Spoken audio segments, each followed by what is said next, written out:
花是普通人，他结婚之后，我们早知道，就我们不去讲，我们去很守那个秘密。他有他的影迷团，也真的会有人为他去自杀的。Today, I bring to you a story about a Chinese stalker so obsessive, so insane, and delusional that it got nationwide coverage in China and Hong Kong. It escalates further and further into extremes and ends in a tragedy that you will not see coming. 是我自己的固执、任性，连累了你，女儿亏欠你，对不起。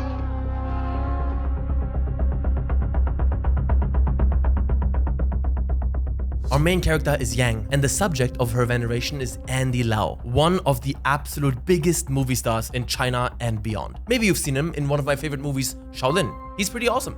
I must wear his skin. No, let's get into it. 华仔，你知道吗？就是我等了你12年，我最大的心愿就是能见到你。 When dreams become nightmares. Picture this. It's 1994 and 16-year-old Yang is just a regular honor student in Lanzhou, China, a region known for its delicious Lanzhou ramen.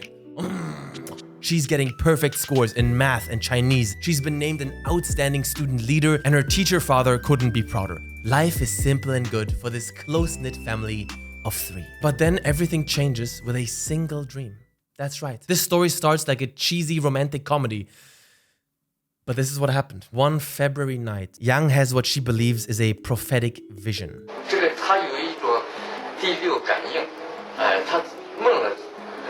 She sees a poster of Hong Kong superstar Andy Lau with the words, "You approach me like this and you and I truly meet."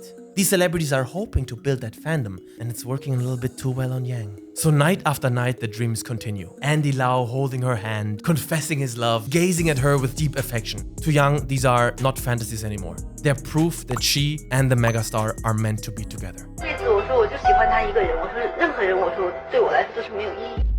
The point of no return. By 1995, Yang makes a decision that would set a series of events in motion that would haunt her family for decades. She drops out of school completely. Her reason? Attending classes interrupts her dreams of meeting Andy Lau. Do you remember the scene in Inception? They come here to wake up because dreaming is more awesome than real life or some shit. The dream has become the reality. She is that. She literally chose sleeping over her education because being with her dream boyfriend was more important than real life. Her daily routine now becomes terrifyingly simple. Sleep to dream of Andy, wake up to consume Andy Lau content, repeat. She only uses products he endorses, covers her wall with his posters, and slowly transforms her room into a shrine. Tokyo Hotel style. But this is where it gets really dark. She starts to brainwash her parents too.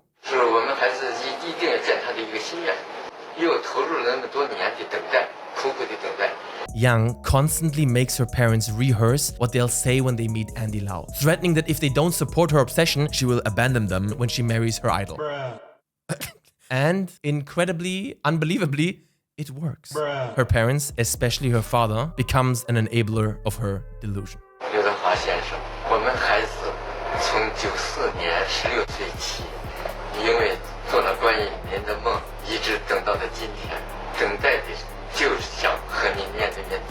Now, listen, her father isn't some wealthy businessman who can afford his daughter's fantasies. He's a retired teacher making just 1,900 yuan a month. But love makes people do crazy things, and paternal love, the most crazy of all.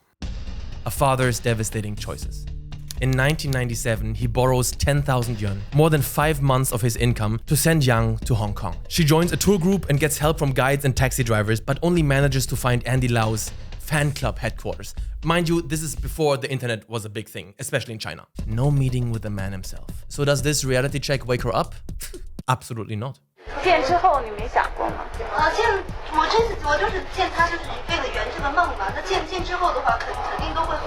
Instead, Yang launches into an even more intensive campaign. She writes over 3,000 letters to Andy Lau, describing their dream encounters in detail and begging for a meeting. 3,000 letters! How many letters have you guys sent me, huh? Zero! Yeah, please don't stalk me, okay? A couple of years of relentless letter writing pass, and in the year 2004, Andy Lau is filming a movie called A World Without Thieves in Gansu province, the province that Yang lives in. That can't be a coincidence. Yang is convinced that since she's written so many letters, he must know her address and visit her personally. So she spends days standing on her 8th floor rooftop waiting for a prince to arrive. Of course, he doesn't. So her father borrows another 5,000 yuan for concert tickets in Beijing. Yang gets an 11th row seat, close enough to see Andy clearly, but she still can't speak to him. This is the closest she's gotten so far. Can't stop now. 99% of gamblers stop right before they hit the jackpot. By 2005, the financial strain and debt is slowly crushing her family. 您觉得建完了之后对于你们这个家庭有什么样的改变？建了以后，其实我们也没有压力了，而且我们的孩子也吃什么也变了。您觉得还能回复到以前的日子吗？完全可以，完全可以，因为这些年的投入就是为了见面的这一瞬间，可以这样说，我们把时间拉得最短，也就是见面的，甚至就那几分钟都可以。Her father sells their 40 square meter apartment for 40,000 RMB and moves the family into a rental that costs 400 yuan per month. And with the money he's got left over, he pays for his daughter to take another trip to Hong Kong to stalk her idol. Yang goes to Beijing and Hong Kong a total of 6 times, but to no avail. So after 12 years of obsession, Yang decides to weaponize public attention. Media circus. In 2006, she contacts the media and her story explodes across China. The headline, Lanzhou girl's 12-year obsession with Andy Lau captures the nation's imagination, but not in a good way. TV reporters try to help her, bringing psychologists and even Andy Lau's body double to reason with her. Imagine that shit. You think you're gonna meet Tom Cruise and then Ben Stiller is sitting there? Did they actually think that was gonna work? Bro, she's delusional, not blind. Yang sees right through the substitute, of course, and accuses them of trying to deceive her with a fake. But the media attention only feeds into her delusion that she's special enough to deserve Andy's personal attention. The final tragedy. It is now March 2007 and we're reaching the climax of this story. Enabled by mass media attention, Andy Lau's fan club, probably just hoping to end this ridiculous ordeal, finally agrees to let Yang meet her idol at a fan gathering. Is that a good idea? If I heard of an obsessive fan like this, what did Tom Cruise say in Magnolia? I will drop kick the f***ing dogs if they come near me. In a stroke of Einstein-like genius, her father borrows another 11,000 yuan in high-interest loans, money they absolutely cannot afford for what he believes will be the final trip to Hong Kong. 这个的确，对我来说，这个费用还是不够的。我想我卖肾。你卖肾的话，我的意思是你最好能借，就是卖肾这个太危险了，我觉得。可是银行没有这个生活贷款。没本事了，是。To save money, the family sleeps in McDonald's restaurants. Yes, the whole family, the mother too. 这说明他们全家人已经长时间处在互相催眠的状态。On March 25th, the meeting happens. The day has come. Yang gets her photo with Andy Lau. She has her moment. I love his drip, by the way. I'm bringing that look back, yeah? Just so you know, the 90s, it's coming back, yeah? Monk gang, guys, monk gang. So, happy end. I was kidding at the start, there's no big tragedy. But she was pretty crazy though, right? Her dad too. End good, all good. 9. It's not enough. It's never enough. This photo opportunity was given to dozens of other fans as well. She has dreamed of a life with Andy Lau, not just a photo. The meeting was supposed to be her opportunity to get her foot in the door, become part of his life. So that very night, Yang complains that Andy treated her like any other fan. That 10 minutes wasn't adequate for their destined connection. 就是因为大家一直看到那个照片，认为我跟他见过面了，但是实际上不是这样的。请媒体帮助我能够见到他，就是一个很短的时间，就10分钟，哪怕就是跟他说说话，让他知道我是谁就可以了。但是那个现场没有这样的，不是这样的结果。Now, ladies and gentlemen, the fun stops. For real. This is... I just learned about the story too. And yeah, her father had already prepared a 7-page letter. And as he's realizing his daughter will never be satisfied, he jumps into Victoria Harbor, leaving behind the letter that blames Andy Lau for being cold and heartless to his daughter, and implores the Hong Kong government to force the star to give his daughter the attention she deserves.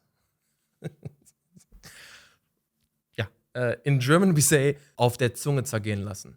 I'm wondering now, who's more demented, her or her father?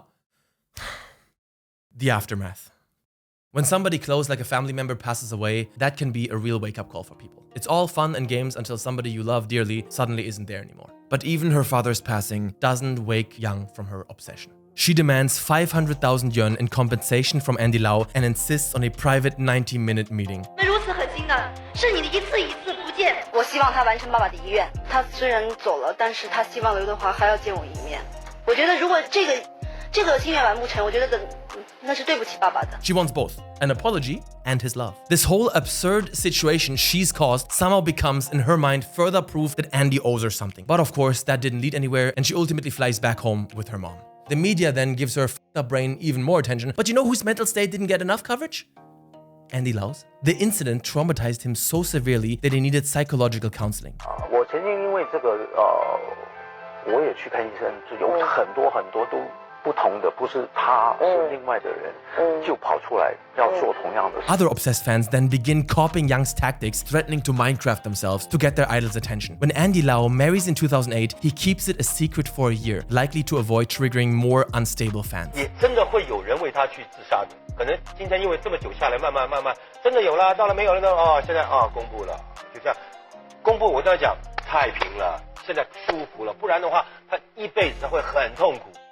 Where are they now?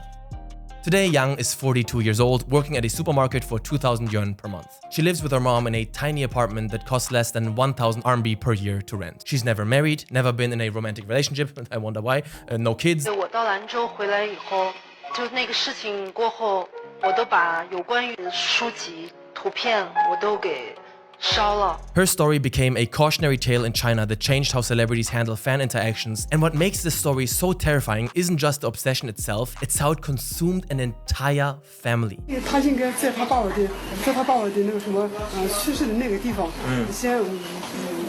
先鞠个躬，把他爸爸先看一下，完了以后呢，再把我女儿接进去。 Celebrity worship, when it crosses into mental illness territory, doesn't just hurt the fan. It creates ripple effects way beyond that, not to mention the effects on the celebrities that are being targeted.